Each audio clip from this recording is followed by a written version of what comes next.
lift heavy, sleep, and repeat.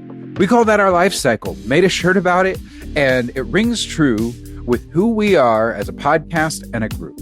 We are fortunate enough to have partnered with a company who can help us achieve one of those three key elements: Som Sleep. They have a keto-friendly version of their delicious sleep aid drink, and we're loving it. It's a lightly flavored 8-ounce anti-energy drink. You drink it roughly 30 minutes before you're ready to go to sleep, and you'll feel it help you into a deep, restful, all-night sleep. It provides some helpful elements to do so, including magnesium, GABA, and melatonin. When combined, you have a powerful tool for getting the impactful sleep that you and I so frequently don't get in our technology-driven, fast-paced lives. You can find it at some retail stores, but you can also purchase it online and get it shipped to your door. When you do, use discount code TKMC10 and you'll not only be getting 10% off, but you'll be helping support the Keto Man's Club. You can find the link to their website by going to theketomansclub.com. We're thankful to Som for partnering with us, and we hope you'll benefit from the use of their product the way we have so far.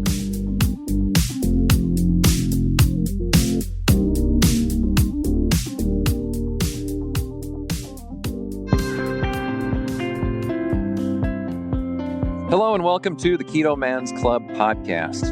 We're glad you're here, where each week we talk about men's health and lifestyle. We do so with the foundation of the ketogenic diet and lifestyle. If you don't know what keto is, stick around and you'll find out. The podcast will bring you real, honest fun. Each week we strive to uncover the tips and tricks that you can use in your everyday life to maximize your overall health. Find the clearest path to becoming the best version of yourself that you were meant to be.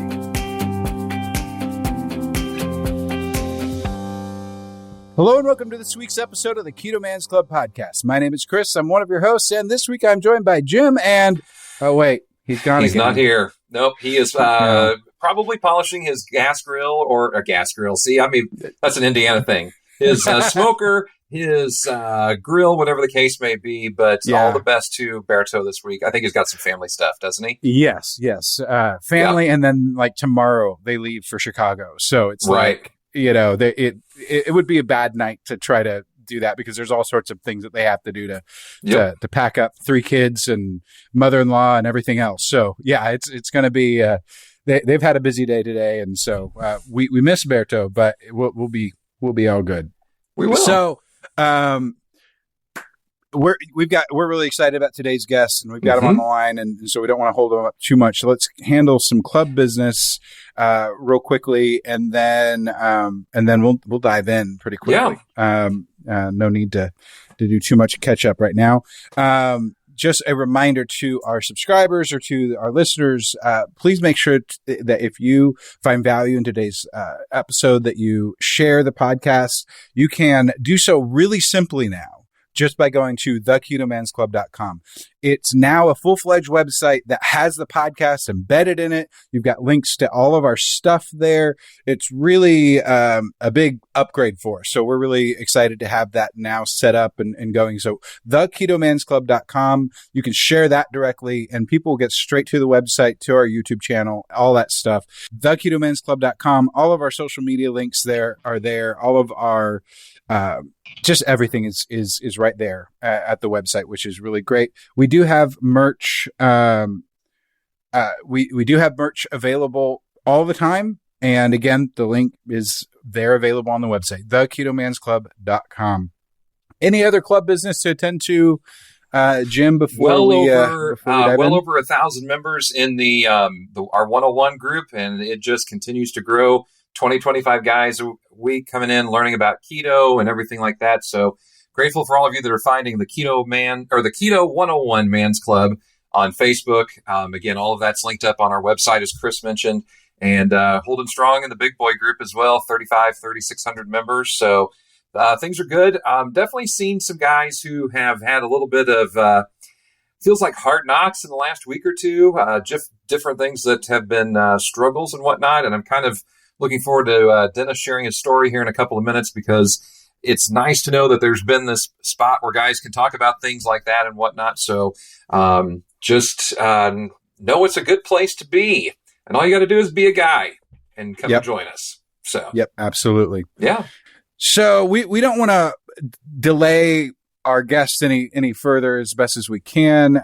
He's waiting on the wings for us here, and so let's introduce him. Jim, I think you did a little bit of homework. Oh, I did a little bit, yeah. So Dennis has Get Lean Journey on social media, and I know he's going to talk about that in a couple of minutes. Over the last couple of years, and as the Keto Men's Club was formed and whatnot, he was one of the guys that I actually found and was pretty impressed by. He's got some, those quality before photos and the even better after photos. You're going to hear a very thick New York accent. I'm kidding, Dennis. And, Dennis now lives in Texas, but he's coming to us from North Carolina. And if anybody has followed Get Lean Journey, Dennis has put all these videos up of him in the truck, just kind of talking about things and whatnot. Good family guy. I just like what the vibe is right here. And so I'm glad that you're coming on to the show, Dennis, and welcome to the Keto Men's Club podcast. Thank y'all for having me. And it's funny, I'm in the truck now. So funny how things happen. It's crazy. It's been a whirlwind of a ride for sure. I appreciate y'all having me on. I really do. Yeah. And funny thing is, you said New York. When people ask me all the time, sarcastically, when they say, "Where are you from?" I say, New York City, just to see what they say. And they look at me like, huh? And then I let them in, I'm just kidding. So you're from the southern part of the city, so that might count. Yeah, there you go. There you go. So, Dennis, I mean, one of the things, we always kind of like to get everybody's backstory and whatnot, but tell us, first of all, why you're in North Carolina right now. All right. I was born and raised here, lived here for 44 years. I'm telling my age, y'all. 44 years, and I got a really great opportunity 2 years ago with a great friend of mine. I consider him a brother, to move to Texas and work in surveillance under a Homeland Security contract. So I took that opportunity and moved to Texas, and I'm very glad I did. I love it there. North Carolina will always be home, but I moved there. But anyway, I'm back home visiting my dad and my family and my in-laws and everybody, so I'm glad to be here. And I'm going to tell you, it's ironic to be back home and be doing this podcast, because on the drive here, my in-laws live an hour and a half away. On the drive here, just seeing the scenery once again and being back in the country and just being back where I was born and raised, I'm not going to lie, I shed quite a few tears on that ride back, just seeing the tobacco fields and the pine trees. And it just, it hit me deep down. And I'm just so blessed to be back here for a week just to see my family. So it's where it all started. So you got a pretty positive attitude, but as I mentioned kind of in the introduction, I know you've had some challenges with your weight. You talked before we came on the air about shoulder stuff and whatnot. So give us kind of the quick and dirty 5 minutes rundown of who Dennis is, from kid to grown up, so to speak. Okay. Well, I was going to start with my kid part, because that's the part that really put me where I'm at now. I had a pretty rough childhood, and I always say it could have been worse. Basically, from the age of 5 to the age of 13, my mom, and if I get a little emotional, I've told this story so many times, but if I get emotional, y'all excuse me. My mom basically abused me as a kid from the age of 5 to 13. She used me as a punching bag. Multiple broken bones, broken ribs, broken collarbone, black eyes. But my mom, she was raped at 12 years old, and she was mentally not there. So I had a pretty rough childhood, but I have a great dad. And luckily enough, when my mom was locked away a lot of my childhood in a mental ward, basically to protect herself from herself and to protect me. And I used to go visit her, and those thoughts stay in my head all the time, seeing my mom in a straight jacket. I'm just going to keep it 100% real here. Straight jacket, padded room, just a lot of bad things happened to me in my childhood, but I'm very grateful for them, because take a negative, you can turn it into a positive. And honestly, if I hadn't went through what I went through as a child, I wouldn't be here. But I luckily enough had a great grandmother that stepped in. And she was a good Southern Christian lady, and she raised me as her own. And basically, what started my journey, so to speak, my dad He was a trapper, a hunter, a fisherman, and I'm all of those too. We lived off the land, but my grandma basically is my hero. And about I'm gonna say it's been about 7 years ago. She was in the hospital and 82 years old, and I walked into the hospital room, and she looked me dead in the face and said, "Boy, if you don't do something about your weight, you're gonna be dead or in this hospital one." And I didn't realize I'd gotten big as I'd gotten. So I went home that night and I weighed 376 pounds. And I was like, how did I get here? And I looked at my wife and I said, why didn't you say something? Well, my wife loved me just as much at that weight as she does now. So I'm blessed to have a great wife. So literally, said, I need to do something about this. But of course, I just all of a sudden just forgot about it, went back to living my life. And I was out doing something one day and I bent over to pick something up. And my belly, at the time, I was wearing a 52-inch pair of jeans. And now I wear a 32. Basically, I was bending over to pick something up. It was a fishing rod. I was fishing. I bent over to pick up a fishing rod. I couldn't reach down to get it. And I heard my grandma in my head say, you need to do something about your weight. So that night I got home and I looked up weight loss stuff and I saw keto. And I always tell everybody, and it's kind of a joke, but it's the truth too. I saw keto and I said, what is this, kung fu? What is this? What is keto? I'm like, what is this? Eat fat to lose fat? Get out of here. And I said, you know what? I can eat all these foods I like and I got to cut out some of the stuff I don't. It's worth a try. So the first month I done it and I lost about 20, 30 pounds. I was like, man, I'm eating eggs and steak, and sausage and bacon and just everything I want except for, I was missing the rice and potatoes. And I had an affair with little Debbie at the time. So it was really tough. It was really tough breaking up with her. But she's wrecked so many homes, it's ridiculous. But that's a whole nother story for another day. But, so I kept on it. And a year in, I'd lost 100 pounds. And I was coming home from a walk. I started walking to my buddy's house lifting weights 1.5 miles away, and I'd walk back. Well, I was coming in the driveway, and my mom and dad lived next door to me. And as I walked in the driveway, remember, my mom's mentally ill. She's always negative. She's bipolar. She had good moments, but she had mostly bad moments. I walk in the driveway, and my mom looks at me, and she says, I'm going to give you credit. You've done good losing that 100 pounds. And I was like, wow, my mom's going to give me a compliment. But she finished it with, but you'll never keep it off because you fail at everything you do. And I think it's Missouri, the Show Me State. I said, Mom, I can show you better than I can tell you. So I told her that. The next week, I was out filming a hunting show because I was a videographer by trade at the time in Wisconsin. And I had talked to my mom the night before on the phone, and she was having one of her days. And I could tell as soon as she answered the phone, she was having one of her days. And right before she got off the phone, the last thing she told me was she hated me. And I told her, I said, no, you don't, Mom. You love me, but you're just having a bad day. I'll talk to you tomorrow. Well, tomorrow didn't come because the next morning around 9:30, I got a call from my wife, and she wouldn't say anything. And the first thing when I finally got her to say something, she said my first name. She said, Dennis. And I knew just as soon as I heard my name, something was wrong. And then she proceeded to tell me that they had found my mom. She had choked in her sleep and she was brain dead. She'd have a pulse. So my buddy rushed me to the airport and I had to wait in the airport like 5 hours to fly home. I flew home, saw my mom. She was on a ventilator. She was brain dead. I said my goodbyes and the good Lord took her. We didn't have to make a decision whether to take her on or off the ventilator because the good Lord came and got her for us.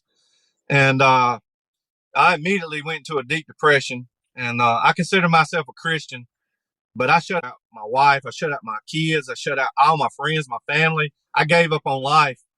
And within about 3 months, I'd gained 50 pounds back from just binge eating, just straight junk.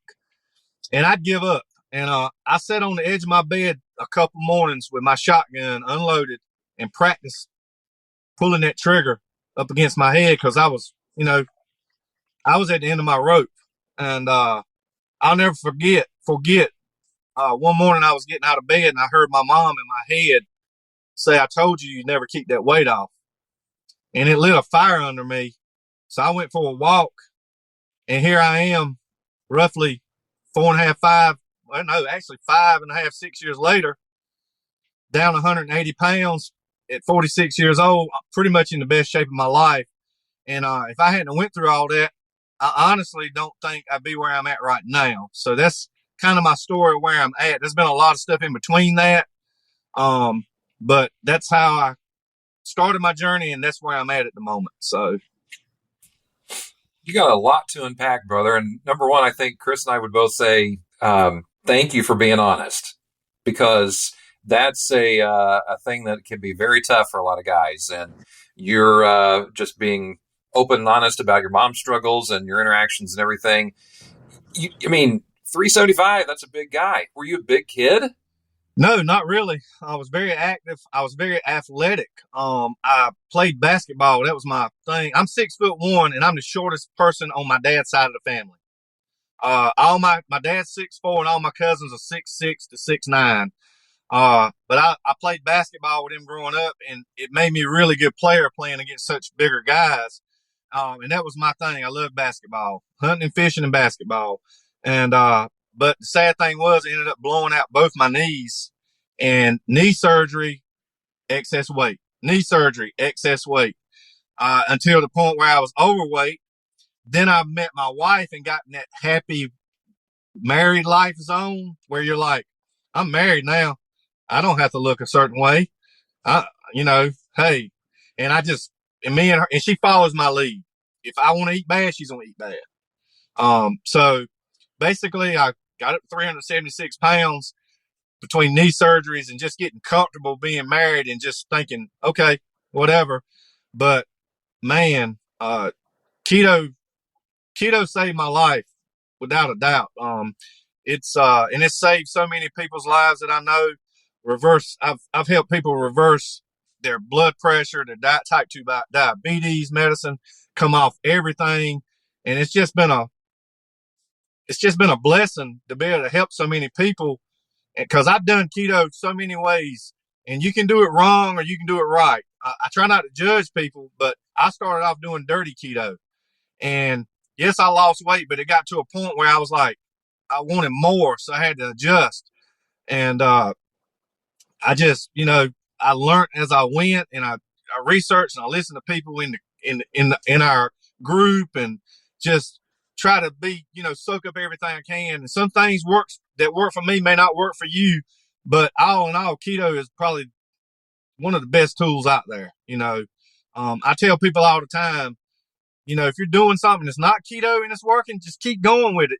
I'm not against any other thing, but other things seem not to work for me because my insulin sensitivity to carbohydrates is just, I can pack on, literally, I'm the guy from Thanksgiving to Christmas every year that usually falls off the wagon and gains 25, 30 pounds because the mac and cheese gets to me at Thanksgiving, and then I have to turn it into a 30-day trial of eat everything in sight. Next thing I know, I'm telling everybody I'm bulking. I'm a bodybuilder. I'm bulking. No, I'm just getting fat. But, sounds good. Oh my gosh. I was going to wait for it, but honestly, let's dig into that a little bit deeper, because that is actually, I'm the same way. I'm 100% the same way, where once I get a little bit off the rails, I go off the rails completely for a while, and then I come back, and it's this back and forth thing. And like, what tools do you use to get you back on the track? What are the things that you suggest? Well, for me, one of the biggest tools is I have a pretty good following on Facebook and social media. So I don't want to let nobody down. I don't want to be the guy that go, I used to follow you. Now you went back to where I can't allow that. I mean, I really can't. It's an accountability like no other. But my main objective in life is I want to live a longer life and be healthy and get to enjoy life. If I weighed 376 right now, I would not be able to enjoy life like I do right now. I work out with some 20-year-old kids, and they're like, when are we going to be done? They're like, dude, you're killing me, And it feels good yeah, I'm bragging at the very moment I'm bragging. Yeah. But, and they'll probably see this podcast, I'm sure. But, one of the key things for me is having a great support system around me. Like I said, my wife follows my lead, but she ain't scared to put me in my place. Like last night, I wanted a Rice Krispie treat because we're with my in-laws and we don't keep stuff like that in my house. And I saw it. I was like, I want a Rice Krispie treat. And she was like, you remember you set a goal, you're going to go do a bodybuilding show next year and you're starting your, I was like, okay, you got me, but that's it. And I look at my before pictures too. When I'm like when I'm looking in the mirror sometimes, and we all do it, people will tell you, oh, you look great, blah, blah, and you look at yourself in the mirror and you're like, I'm not happy. I don't like what I'm seeing. Cause let's face it, we're not going to post a bad picture of ourselves anywhere. My friends call me the selfie king. I'll take 20 different shots until I find the correct one. I'm like, that's the money shot. Let me post that one. Because if I post the other one, I actually told Chris before you came on. I said one of the things that I was going to mention about you is the fact that you are the king of not the sleeveless T-shirt, but the cutout side T-shirt. Almost every photo I've ever seen of you in the gym, that's your thing. So it sure is, and I'm getting ready to launch an apparel line here soon, and it's going to have some keto stuff, and it's going to have some weightlifting stuff. We'll try to keep it pretty much patriotic, though, because I love this country. But that's a whole nother podcast. But I'm a lot of people think, they see me and they say, I had friends of mine say, I know you're not, but people probably think you're full of yourself. I said, let me clear the record. I'm not cocky at all. But when I was 376, I had no confidence at all in myself. I was just a shell of a dude that was ashamed of myself.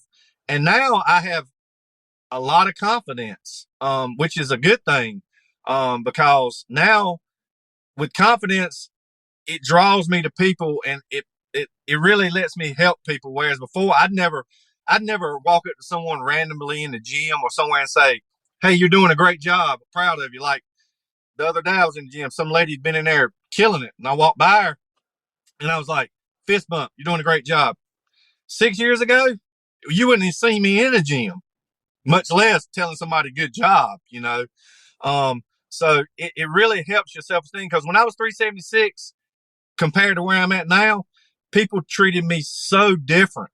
Like people go out of their way to talk to me now. People it's just totally different. Before I was ignored. Nobody noticed me other than look, the big dude, or whatever. Now people go, what's your workout routine? How do you eat? Blah, blah, blah. And I tell a lot of people keto. And when I started keto, hardly anybody had heard of keto. And it's been around forever. It's been around since the caveman. I mean, let's face it. They were carnivores. And if they had to live off vegetation and berries, they'd have died. So they had to find meat. I mean, because they'd have hunted themselves to death looking for berries and whatever they were trying to eat. But I tell everybody keto now, and everybody knows what it is. Still a lot of people are like, oh my God, you're going to have a heart attack. And I'm like, no, that's when you combine fats with a high carb diet and you clog up everything. That's when you're going to have your heart attack. So there's a big misconception out there about keto, and I still battle it, but I've proved so many people wrong on this journey. A lot of them just shut up and gave up. Absolutely. So, I think that that's those are wise words, and having that support system, having that thing. I need to go back and look at some of those before pictures when I was at my 380 or 280 and all of that, just to kind of go, okay, yeah. If you're sliding a little, that's sliding too much. I know for a fact that I never want to be back there. So, yeah. Yeah. Unfortunately, you put it back on way quicker than you take it off. Very much so. Very much so. Very much so. Let's talk about daily life, other family members other than your wife, things like that. What has the reaction to this massive shift in your life over the last few years been? It's been a blessing to a lot of my family members, because I've had so many of them reach out to me that were having weight issues, and I'd build them a meal plan and send it to them. Next thing I know, I didn't really hear much back from them. And next thing I know, a few months later, they're like posting pictures, and I'm like, wow. And they're like, by the way, I've lost 30 pounds. Thank you for helping me. And I'm like, boom. So it's really had a great impact on a lot of my family. I'm not going to lie, as far as some of them, they still don't like keto or the thing about it. I think a lot of it is a lot of people can't draw a line in the sand and stick to something. They want to be all over the place, and they'll start keto. Like I've had family members start keto, and if my family sees this, I'm sorry. Yes, I'm throwing you under the bus. You shouldn't have stopped doing keto. But basically they'll start it and then they'll fall off, and they'll start it and they'll fall off. And I tell them, look, persistence. You got to stick with this to get it to work. It's like anything else. If you're running back eating pure junk, that's the definition of insanity. You're doing the same thing over and over again, expecting a different result, and you're not going to get it. Let's face it. If you do not feed your body correctly, your body's not going to respond in a good way. Because I get the calories in, calories out thing thrown at me all the time. And I can totally demolish someone when they come at me with that calories in, calories out crap. I can destroy them, and they don't really have much comeback for it. But yeah, it's been a very positive thing on my family. I lost some friends behind keto because, just being honest, they got super jealous of my results, but didn't want to have the willpower to get up off the couch and go get it for themselves.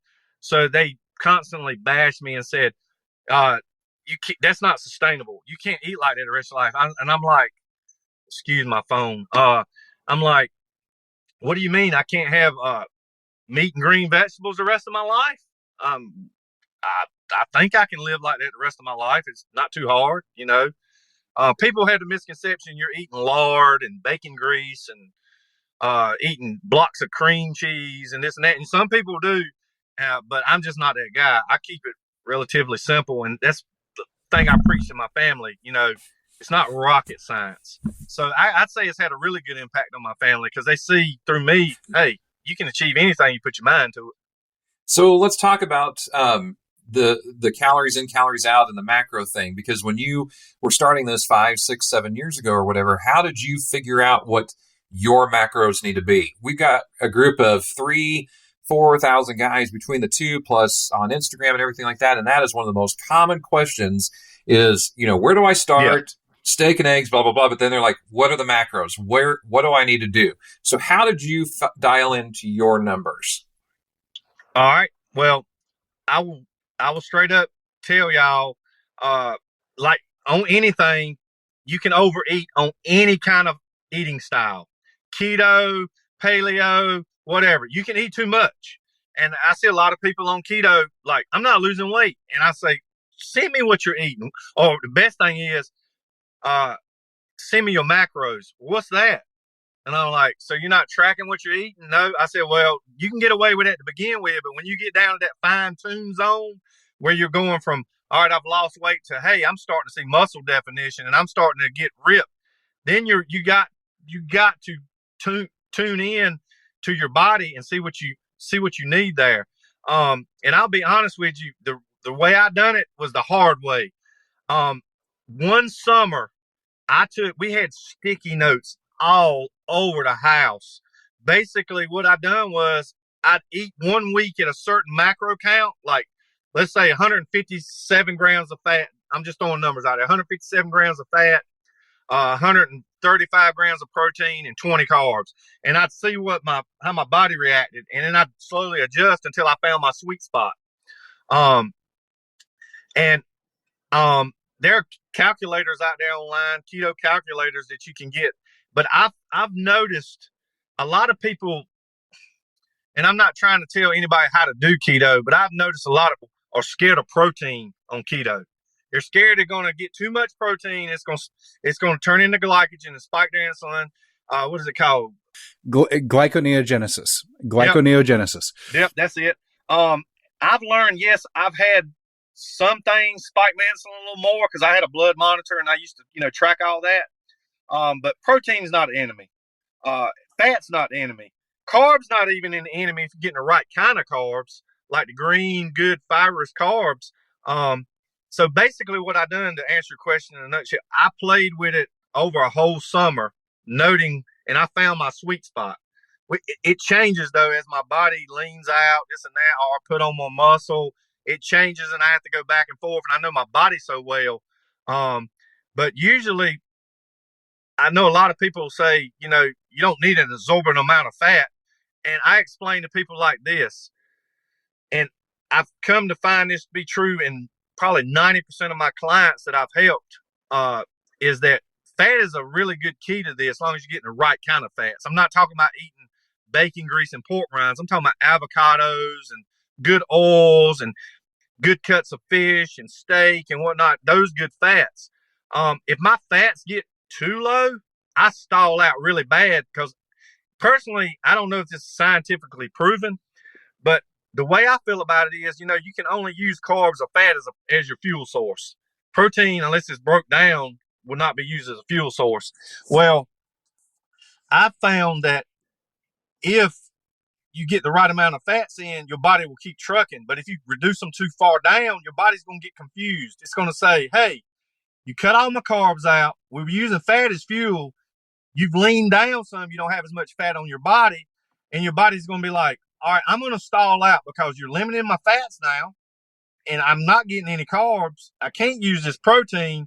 And they stall out. And they come to me and they're like, this is my macros. And I'm like, let's bump your fats up by 20 grams. Bump it up. Week later, I broke my stall. I'm like, yeah, because you told your body what it needed to do. You reminded, oh, fat is fuel. Let's go back to using fat as fuel. And then it's like lighting a fire. So that's a big thing. Absolutely. And just to add on to that, the thing that you're alluding to is that there's two different types of visceral fat that you have in your body. You've got one that's really easy to break down, and you've got one that's not.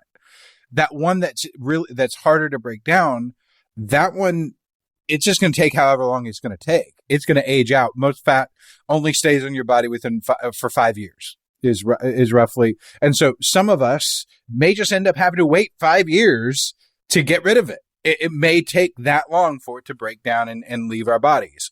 The other thing to mention about the glyconeogenesis is that it doesn't really our body doesn't use that as an energy creating thing, because it actually uses more energy to create that glycogen just to keep ourselves alive than it does to actually. So it's not a fuel thing. It's there's an essential resource that we need right now, and it's an on-demand thing.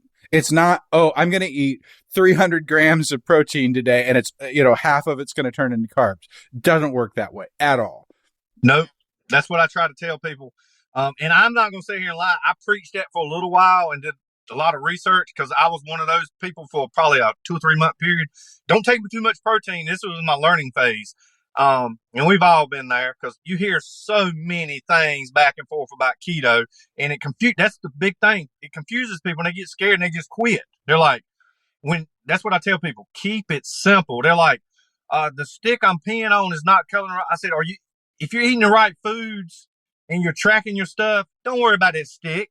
Don't worry about the blood monitor, because at 1.0, you're burning just as much fat as at 3.0. It's just a different type of, it's therapeutic keto. And then there's all different ranges there. And people just overcomplicate it. And that derails more people. That and a scale, standing on a scale, derails more people than anything else. Dennis, you're a pretty positive guy, and you talked about when you were at 376 and depression, anxiety, and things like that.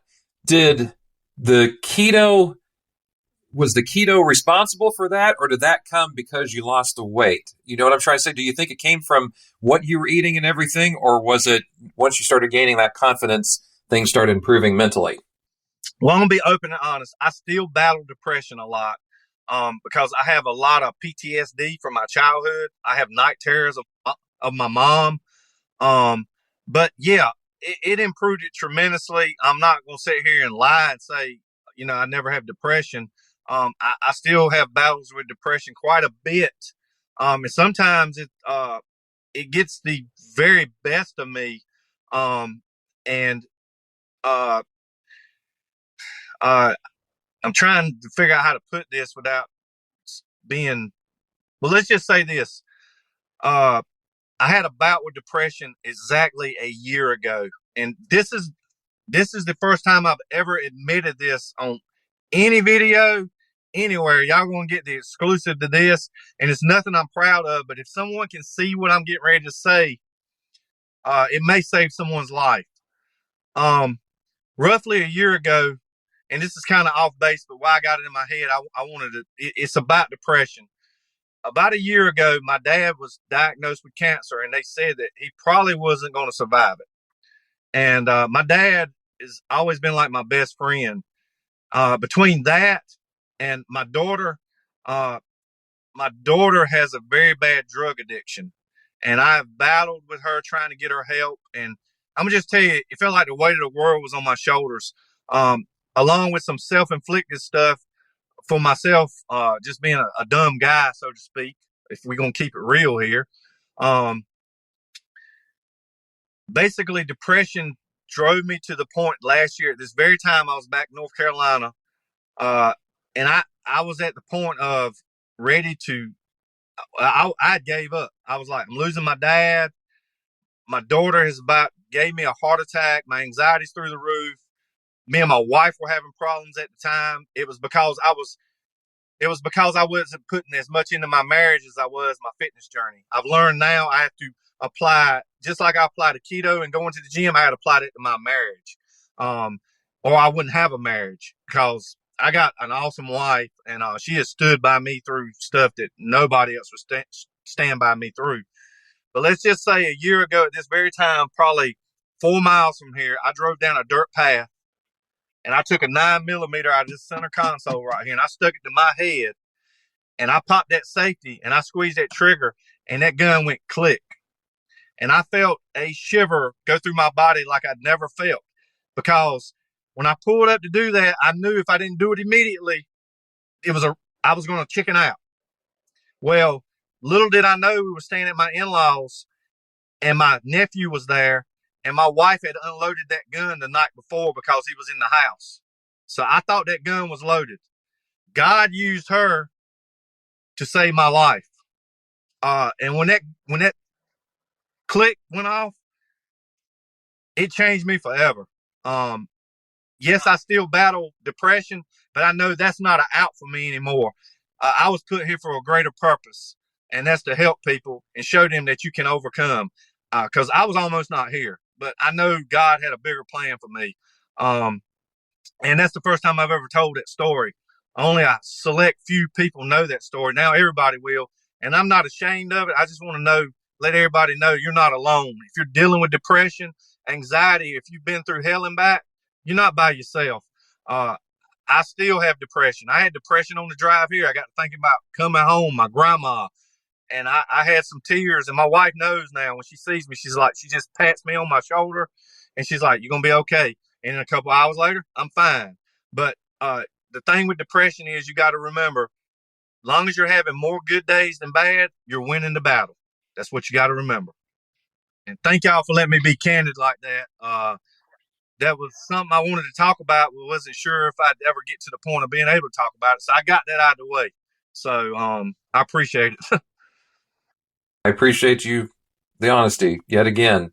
That's pretty awesome. There is something to that for sure about what your wife did the night before you took that drive down the country road. Yes, it is. Wow. Let's start transitioning a little bit and whatnot. We want to be respectful of your time, and we've already gone a little bit long because of being a little late and setting up and things yes, like sir. that. What's working out? Well, let's do it in 2 phases. Where did you start working out wise? And has that morphed or changed since you started to where you're at now? All right. It all started with just walking. And that's what I recommend to everybody when they start their journey. I say, look, just walk. That's one of the best forms of exercise out there, walking. But luckily enough, I had a buddy of mine that lived 1.5 miles, like I said, from me. And he had an old concrete building in his backyard. It used to be like an old feed store. No air conditioning, no heat. Me and him went in half and bought a bunch of dumbbells and some equipment and put it in there, and we started working out. And like I said, in the first year, the first year I worked out exclusively there and lost 100 pounds. And then when my mom passed, when I got over that and finally, got over that, so to speak, I'll deal with it the rest of my life. Let's just be honest. But I've got closure with it because I forgave her, and I plan on seeing her again one day.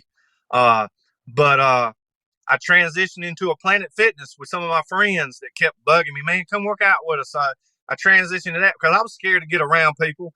I felt like I was going to be looked at. I didn't know nothing about the gym, this and that. So I got in there and started learning, started researching, and it kind of developed from there. And I started training people. And actually right now I'm getting certified as a personal trainer. I'm taking courses right now to be certified in that. So I wouldn't be doing that if it wasn't for keto. That's what got me here. So it's kind of got bigger and bigger. And we moved to Texas, and I got into this gym called TX Fitness in Forney, Texas. And shout out to them back in Texas. Great gym, great atmosphere, good people. I started training with some bodybuilders there, and they taught me a lot of stuff. Basically not to overthink it. Keep it simple. Things can get way too technical. And rest. That was one of the biggest things. I wanted to work out 7 days a week, and I wasn't giving my body time to recuperate. And I stalled. When I went to 4 or 5 days of working out and took 2 days off, my body started like developing like crazy. And now I've set a new goal. One of my best friends, the owner of the company I work for, he just stepped on stage last weekend in Dallas at the Europa show, in his first ever bodybuilding show. And I'd been wanting to do something like that, and going watching him, it gave me the bug. So I hired me a coach. I hired myself a coach who is a pro bodybuilder, and he's going to train me. We're going to try to keep me where I'm at right now, roughly till around January. And if you follow bodybuilding any at all, there's a guy named Phil Heath. He's 7-time Mr. Olympia. He's a great big dude. Super nice. I bumped into him at the show and told him I was thinking about doing a show, and he invited me to do his show for my first. So I'm going to step on stage in the Phil Heath Classic next April, and I'm going to represent keto on that stage in the men's physique category in the 40-year-old novice class and a few others, and just see how we do. So it's come full circle, so to speak. Well, for me. I've looked at your arms a few times in some of these pictures, and to say vascular would be an understatement, I think, man. Your arms and your calves. My calves are really bad. Right now, you probably can't see it. I ain't very vascular at the moment, but I started out with 22-inch arms, but it was 22 inches of fat. Now people are like, your arms are so big, and I'm like, they're only 17 inches. They're not that big. They just look big because I got all the fat off of them. I got a 6'3" wingspan. I'm kind of lanky. I don't have the bodybuilder physique, actually. I had to fight really hard for it. So I decided, men's physique, the beach body type class was more my style. Plus I didn't want to wear a Speedo. I'm wearing some of these shorts that come down to your knees. That wasn't my style at all. Board shorts. Yeah, exactly. I was like, my brother from another mother, he stepped in there and rocked it. I was like, good for you, dude. That ain't for me. But yeah, it's my vascularity is a lot of genetics there. That's a lot of people don't understand. My daddy's very vascular, and he has never lifted a weight in his life. And he has huge calves. I got those genetics from him. He's got a big belly. I got those genetics from him too. I have to fight to keep that off. But yeah, a lot of people are like, man, you're so vascular. How do you? It's just genetics. And the leaner I get, the more vascular I get. When I step on stage next April, I plan on being 3 to 4% body fat. Can you imagine the veins that's going to be popping through at that? So it's going to be crazy. So you said that you've hired a trainer, but I know you also do some training as well. You talked about the certified personal trainer, but tell us a little bit about your coaching program or what you do for people looking to get onto keto. Yeah. I have a Facebook page. I have an Instagram page, and my website's getting ready to finally be up. We've been working on that for a while, but it's called Get Lean Journey, and that's Good the shot. logo. Yep. But basically, when I started this about 2 years in, after I lost a lot of my weight, my buddies kept coming to me saying, "Man, can you help me lose some weight?" So I draw them up a little plan. Well, let me rephrase that. My wife will see this, and she'll say you lied. I told my wife what to draw up because it would take me 3 days to type it up. She can type and watch TV. I'm just not a computer guy. But we typed up some menus for them, and they followed, and they lost a lot of weight. And then people started asking them, and it kind of consumed me. And I was on my phone nonstop answering questions, helping people. And, I was doing it completely free because I was trying to help people, and I enjoyed it. But then my wife finally gave me that look. If you're married, you've seen that look before. She gave me that look like, are you going to get off your dang phone, or am I going to have to throw it in the trash? And I was like, I'm over here helping people. And she's like, I understand that, but you ain't helping yourself, because she was getting ready to knock me upside the head with something. So basically she said, you need to start charging something. So we looked at other people's rates and this and that, and blah, blah, blah. And I was like blown away what people were charging people just to build a cookie cutter meal plan, like one size fits all. And we know this ain't a one size fits all game, because y'all two dudes probably can eat totally different things.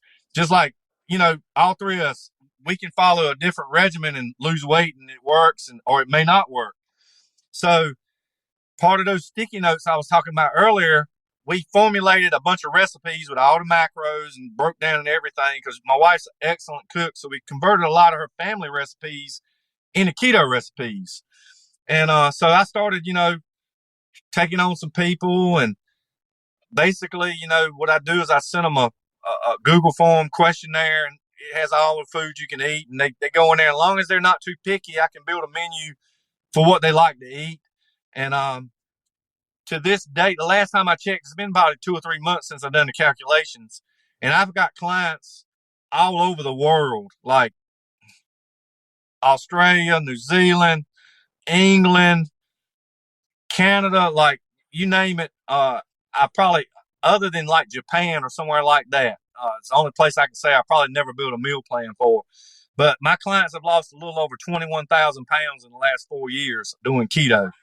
So it's been a blessing. And I don't do it strictly for the money. Yes, the money's been a blessing to me. But the satisfaction of knowing you change somebody's life, that's priceless. And most of all my clients become pretty good friends of mine, because I'm the guy, I try to go the extra mile. Even when you stop using me as your coach, I'm always your coach. I tell them, if you ever got a question, even though you're not paying me for my services anymore, come ask me. I'm glad to help you. And I've had some clients stay with me a whole year. And I've had some clients stay with me 1 month. Because I tell them when they get to the end of the month, they're like, I think I got this figured out, blah, blah, blah. And I'm like, if you got it figured out, there's no need to pay any more money. Just do what you're doing. And as long as it's working, keep going with it. Or I have people try to pay me for a second month, and I'm like, you're still getting results from that first menu I sent you. Don't pay me for rerun that menu. Get your money's worth out of it. I know a lot of these coaches in the industry, they are about making their money, and they would never tell their client rerun that menu because they want that another month of income coming in. And most of the coaches that I see talk the talk, but they've never walked the walk.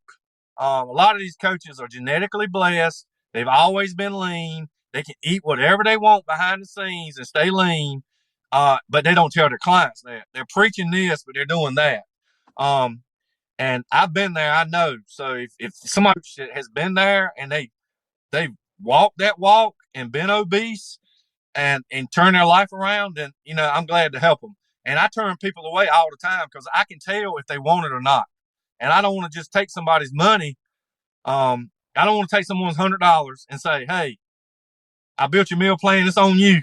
I can't help you. You didn't do it. I can tell they're not ready. I'm like, look, come back to me when you're ready. You're not ready. I can tell your mindset is not ready for this, because it's all right here. It starts right there. If you don't got the right mindset, you're never going to, in anything in life, if you don't have the correct mindset, you're not going to accomplish your goal. Yeah, that's really, really great stuff, and I agree with it 100%. I think that having a side hustle that kind of does the same, where it's a side hustle, and it became my passion or my interest, and it turned into a job type thing is something that my wife gave that look of, are you gonna ever not work? And have to try to manage that is difficult to say the least. We always ask it, and we'll do it in two parts. What is your favorite keto meal? It can't be steak, because everybody would say steak. And then the other part of this is, being that you now live in Texas, what is your favorite barbecue in Texas? And actually, let's be honest, you're in North Carolina, so there is, different barbecue there. So give us. Yeah, you're kind of throwing me under the bus. Yeah, here. well, I'm from Kansas City, so it's kind of. Oh, yeah. okay. So I understand the two worlds of barbecue thing. So tell us about that. Okay. Well, favorite meal, since I can't say steak, man, I gotta say, probably my wife's keto lasagna. I don't even like regular lasagna anymore. Like, zucchini lasagna is the bomb. As long as you have, if you can cook, that stuff is good. So I'm gonna say, baby, if you're watching this, steak one of options. Sorry, she cooks a mean steak though. I'll give her credit for that too. But keto lasagna, zucchini lasagna is probably my favorite keto meal. As far as the barbecue, Texas has really good barbecue. And I'm guessing brisket's considered barbecue. Brisket is probably my favorite thing, as long as it's got the right sauce with it. And you got to be very careful if you're doing keto with sauces, because that's where all the sugar's at. But when we moved to Texas, the first 2 weeks, all we ate was brisket. So I got burnt out on that really, really fast. But probably brisket. Burnt ends from the brisket is probably the favorite. Like, the burnt end is probably the best thing I've found in Texas that's keto friendly. There's a lot of other things that ain't keto friendly that I'm not going to throw up here, but it's really good if you're not doing keto. But but I love my Eastern North Carolina vinegar-based barbecue. That's my favorite. A good barbecue before I was keto, a good barbecue and slaw sandwich. Oh my God, heaven! But now it's just barbecue. Hold the bun. So definitely. Kansas City barbecue is all about the sauce. It really is. And I have friends who have only ever experienced Kansas City barbecue before, and then they'll come and they'll have Texas barbecue, because Texas barbecue puts all the flavor and the smoke into the meat. Yeah. Where you don't have to have a sauce. They're like, this is crap. This is horrible. And I'm like, you don't like the barbecue. You like the sauce. Stop it. Yeah. And I like you. My wife is the gourmet of our family, and she grew up in this area in Central Texas. Okay. But she lived in Lawrence, Kansas to get her master's and her doctorate. And so she got to know Kansas City barbecue for what Kansas City barbecue could be. And she has hybrided the two. So she puts all the flavor into the meat and then puts all the additional flavor into the sauce and things like that. I got you. No problem. Hey, I'm from Texas. You know what a storm is. Yeah. For sure. But that sounds delicious. Actually, that sounds, as one of my sayings, my catchphrases, that barbecue your wife makes would make a rooster pull a plow, as we say in here in North Carolina. I love it. Well, we want to respect your time, and so let's go ahead and let's kind of wrap it up with that. Go ahead and give us your links. You've already kind of talked about your website a little bit, but where can people connect with you online? How can they find out more about your journey?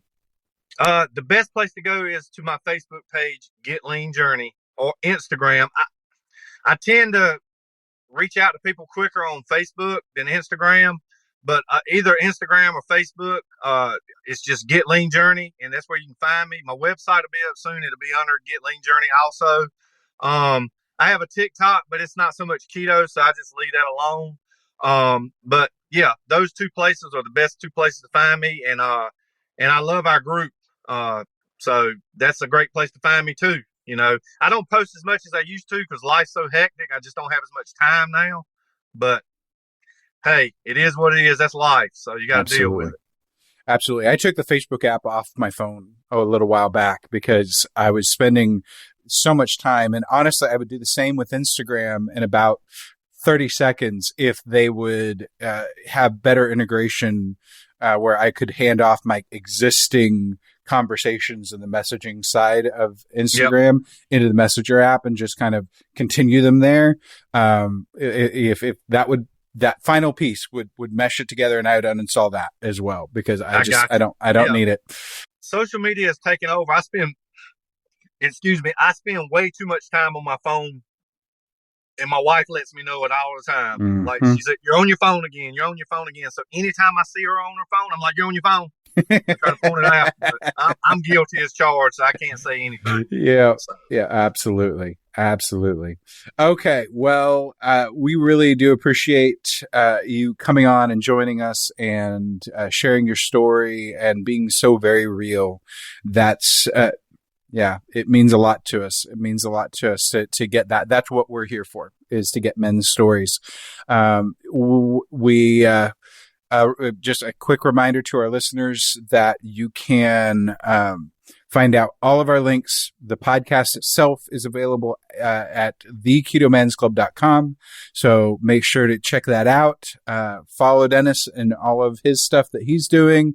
Hit him up if you need a coach. It sounds like he's a great one, which is fantastic. And I just really, I really appreciate you and your time. So I appreciate y'all having me. I really do. Absolutely. Well, that's it for this week. Make sure to eat meat, lift heavy, sleep, and repeat.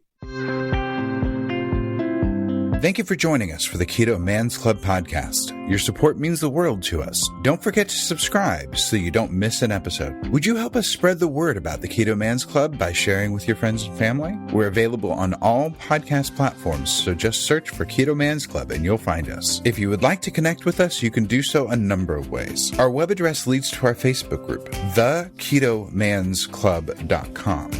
That's TheKetoMansClub.com. You can also follow us on Instagram at Keto Man's Club Podcast. Lastly, if you have any comments or questions, feel free to reach out via email to KetoMansClubPodcast@gmail.com. Thank you again for joining us today, and we look forward to hanging out with you again next week.